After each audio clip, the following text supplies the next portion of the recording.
Stolperbeats, a module that makes drum triggers with a funky shuffle, taking Roger Lynn's idea to another level that is more complex with different tracks shuffling in a different way, mixing in flam and giving more of a human feeling, all the way to an extreme, stumbling beat. You can produce an infinite variety of beats because there are 4 timing modes, each having 4 feels to them, and 7 levels of intensity of swing. So for example, if you pick trip timing mode, you can have 4 different feels of trip mode and then 7 levels of swing of each of those. So let's start with timing. You have trip timing, where n-tuplet grooves tripping over themselves. You have shake timing, the golden age of hip-hop 8th note swing. Push timing, gently makes time for the 4/4 downbeats. Clave timing, 3/3/2, stay fixed. The rest swings around that. And then with each of those you have 4 feelings. The orange is tight feeling, all instruments shuffle together in tandem. The red is rolls feeling. Hi-hat 2 is substituted with a trigger burst. Yellow is flam feeling. Kick and snare get very slightly delayed. In green is slop feeling, like flam, but hi-hats follow the kick and snare. And then you have the 7 levels of intensity of shuffle. When I made a few random selections on the Stolperbeats and hit play, it instantly reminded me of these 2 projects by Matt Cutler. His album Lone Lemurian, and also Kona Triangle's Sing a New Sapling into Existence. So if you want to hear this type of stumbling beat kind of push to its outer edges, you should listen to these 2 albums. And I easily came up with a Stevie-O style beat. I had watched his video from 7 years ago where he explained how he is using polymeter of either 5 steps or 7 steps, and then he's using some trigger delays and various things to get a swing feel. And I found that by resetting the Stolperbeats at 7 steps, that I could get this Stevie-O type of feel. So listen to this, and then I'm going to throw in a kick with it to kind of give you a reference point.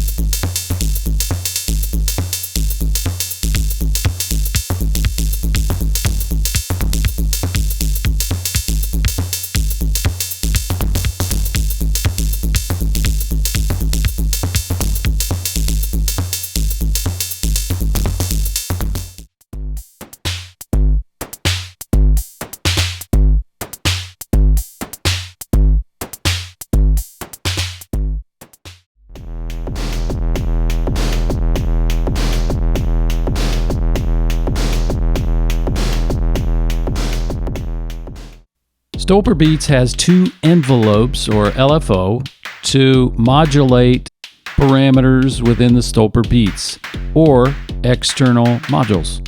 And you can see here I'm using envelope 1, which is the first half of the LFO, to modulate the intensity of swing. And I'm using LFO 2 to select snares. And you can select various wave shapes and envelopes for these, and various divisions of the clock, and link them to shuffle, so you can have shuffled envelopes.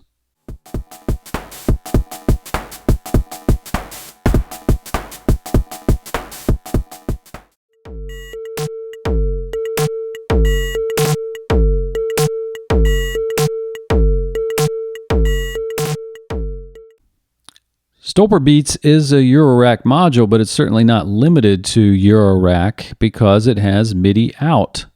And so you can run it out to your Syntakt or your other MIDI gear. Now it comes from the factory set to each of the Stolperbeats tracks being a different MIDI channel. So that would be a perfect setup for the Syntakt. But you can also make it work with the System 80 880, because each track you can put on the same MIDI channel and have it send out a MIDI note. And that's the way the System 80 880 works. So it works very well with that. Or drum machines that are expecting to receive a MIDI note to play their drums. This linear function is very cool. It's more than just a choke group type of thing. It's actually a logic that allows when you have a snare, kick, and hi-hat hitting on the same step, it will choose the snare over the kick and both snare and kick over a hi-hat so that you don't have everything cluttered on one step. So I'm going to make my own beat, and I'm going to see if Stolperbeats can apply that special feel to it. I've got the beat from Lone Lemurian, the song Borea, and I'm going to play a little bit of it unswung, nothing done to it out of Ableton. And then I'm going to change the text file inside Stolperbeats SD card to kind of program it. You can also do it on the front panel. I'm not sure which is more tedious. The text idea sounds good to me.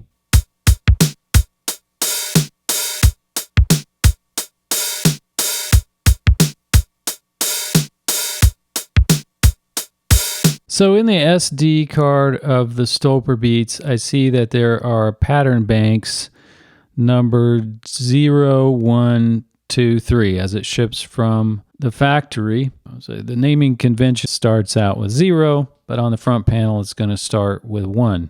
So I'm going to make a new text file, and then I'll have pattern bank 000 through pattern bank 004. And so 004, when it gets out to the front panel of the Stolperbeats, will be bank 5. And in here we see, kick, snare, and all the zeros and ones representing whether that trigger is on or off. I'm going to look at my Ableton pattern. I'm going to enter 1 for on, 0 for off, but I'm also going to add some open hi-hats that were not in the original song Borea, because I want to see how Stolperbeats handles that and what it's actually doing to the beat, and see if it can capture that feel that was in Borea. To use that new bank, you have to activate it. Hold down one of the two bank buttons for 2 seconds, and you'll see a number appear under snare. Mine says 1 right now.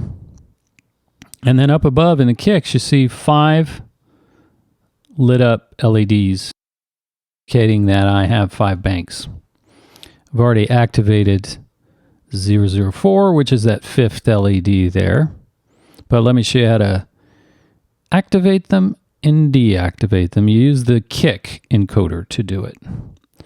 So you use the kick encoder to move that little cursor, and then you click the kick encoder to either activate or deactivate those 5 existing banks. And I think that is so you're not in a performance or something, you're not scrolling through a bunch of banks. You just activate the ones that you want to use.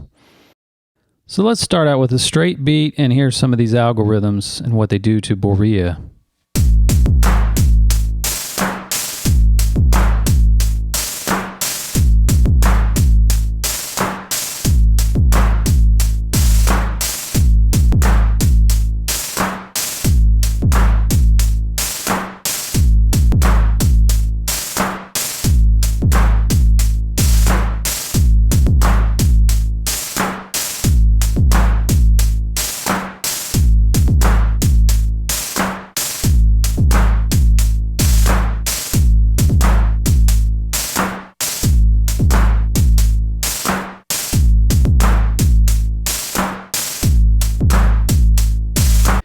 Here's a little bit better sound to listen to it with, but I think that both in terms of the feel and the timing, I think it did add to my straight beat that I programmed in there, this loose feel that I was looking for to make it more like Borea.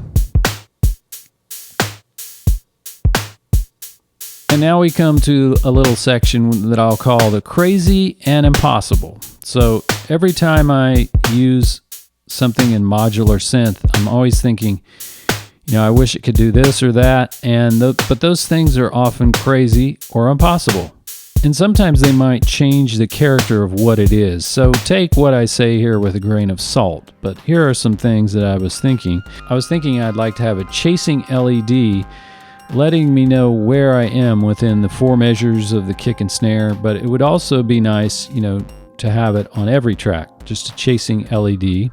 Secondly, I was visualizing myself having polymeter, like I would maybe hold one of the encoders in as a function button, and then I would be able to rotate like the kick or whatever and change maybe the snare pattern to a 5-step pattern that kept looping. You know, I could see it playing backwards or random per track as well. I had a lot of fun using this module. If you liked what you heard here, I hope you'll subscribe and come check out my Patreon. See you in the next video.